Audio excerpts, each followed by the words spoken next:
السلام علیکم۔ حالیہ دنوں میں پنجاب گورنمنٹ نے فالج کے مریضوں کے لیے پرائمری اسٹروک سینٹرز قائم کیے ہیں۔ یہ پرائمری اسٹروک سینٹر پورے پنجاب کے اندر 15 اسپتالوں میں کام کریں گے، جن میں 5 اسپتال لاہور کے ہیں اور باقی 10 اسپتال پورے پنجاب میں ہیں۔ لیکن افسوس کی بات یہ ہے کہ اس میں سرگودا ڈویژن کو مکمل طور پر نظر انداز کیا گیا۔ سرگودا ڈویژن جو کہ 4 ڈسٹرکٹ پر مشتمل ہے اور اس کے اندر دو ٹیچنگ اسپتال ہیں، ڈی ایچ کیو ٹیچنگ اسپتال سرگودا اور ڈی ایچ کیو ٹیچنگ اسپتال میاں والی، اور تقریباً یہ سرگودا ڈویژن 70 لاکھ سے 1 کروڑ آبادی پر مشتمل ہے۔ اس کا مطلب یہ ہے کہ 1 کروڑ آبادی اس سہولت سے فائدہ نہیں اٹھا سکی، کیونکہ اس کے جو قریب ترین سینٹر ہے وہاں تک بھی پہنچنے میں تقریباً 3 سے 4 گھنٹے لگ جاتے ہیں، اور یہ پرائمری اسٹروک سینٹرز پہ ایک انجیکشن اویلیبل ہوگا جس کو ٹی پی اے کہتے ہیں، اور اس انجیکشن کی افادیت 3.5 سے 4.5 گھنٹے کے اندر ہے۔ تو یوں اس سرگودا ڈویژن کا جو مریض ہوگا وہ بر وقت پرائمری اسٹروک سینٹر پر پہنچنے کا قاصر ہوگا اور اس انجیکشن سے فائدہ نہیں اٹھا سکے گا۔ بہرحال یہ پرائمری اسٹروک سینٹرز جو کہ پورے پنجاب میں 15 اسپتالوں میں قائم کیے گئے ہیں، یہ بنیادی طور پہ 2 بیڈز کا ایک ایمرجنسی ڈپارٹمنٹ ہوگا جہاں پہ 24 گھنٹے نرسنگ سٹاف اویلیبل ہوگا، اور یہ متعلقہ نیورولوجی ڈپارٹمنٹ سے کنیکٹڈ ہوگا۔ اور یہاں پہ انجیکشن ٹی پی اے جس کی قیمت اس وقت دنیا بھر میں 35,000 سے لے کے 50,000 روپے تک ہے، یہ free of cost in centres پہ اویلیبل ہوگا۔ جس مریض کو فالج کا اٹیک ہوگا اس کو بر وقت بھی امداد کے لیے ان سینٹرز پہ آنا ہوگا، اور اگر وہ 3.5 سے 4.5 گھنٹے میں اس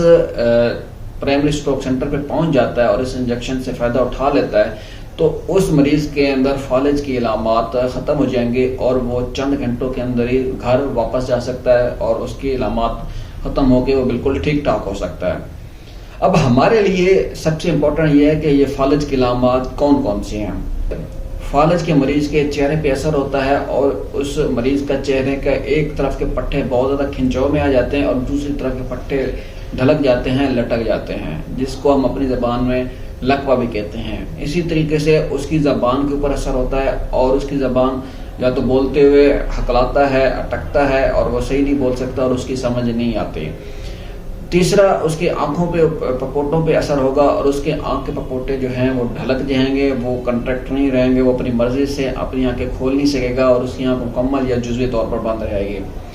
اسی طریقے سے اس کے بازو اور ٹانگوں کے اوپر فالج کا جب اٹیک ہوگا تو اس کے بازو اور ٹانگوں کی طاقت ختم ہو جائے گی، اور یہ ایک سائڈ کے بازو ٹانگیں بھی ہو سکتے ہیں اور دونوں سائڈ کے بازو اور ٹانگیں بھی ہو سکتے ہیں۔ وہ کوئی چیز نہیں اٹھا سکے گا، کوئی چیز نہیں لکھ سکے گا، وہ چل پھر نہیں سکے گا، اور وہ بیڈ ریڈن ہو جائے گا، بستر سے لگ جائے گا۔ اس کے ٹانگیں اور پاؤں جو ہیں اور ہاتھ جو ہیں وہ حرکت نہیں کریں گے۔ ایسی صورتحال کے اندر اگر مریض کو ہم بر وقت 3.5 سے 4.5 گھنٹے کے اندر یہاں پرائمری اسٹروک سینٹر پر پہنچا دیتے ہیں اور اس کے یہ انجیکشن مہیا ہو جاتا ہے تو وہ اس سے فائدہ اٹھا سکے گا، اور اس کی یہ فالج کی علامات مکمل طور پہ ختم ہو سکتی ہیں اور وہ ہنسی خوشی گھر واپس فوری طور پہ جا سکتا ہے۔ لیکن اگر وہ یہ 4 سے 5 گھنٹے یا اس سے زیادہ کا وقت لے گا تو اس انجیکشن کی افادیت اس کے لیے کم ہو جائے گی اور ختم ہو جائے گی، اور وہ لمبے عرصے کے لیے فالج کا مریض بن سکتا ہے اور مستقل طور پر یا لمبے عرصے کے لیے اپاہج ہو سکتا ہے۔ تو بہرحال گورنمنٹ کا یہ بہت اچھا انیشیٹو ہے کہ وہ فالج کے مریضوں کے لیے بر وقت بھی امداد کا یہ سنہری موقع فراہم کر رہے ہیں، اور انہوں نے یہ اسٹروک سینٹر قائم کیے ہیں۔ دعا ہے کہ اللہ تعالیٰ سب فالج کے مریضوں کو اس انجیکشن سے اور اس اسٹروک سینٹر سے فائدہ اٹھانے کی توفیق عطا فرمائے، آمین۔ بہت شکریہ۔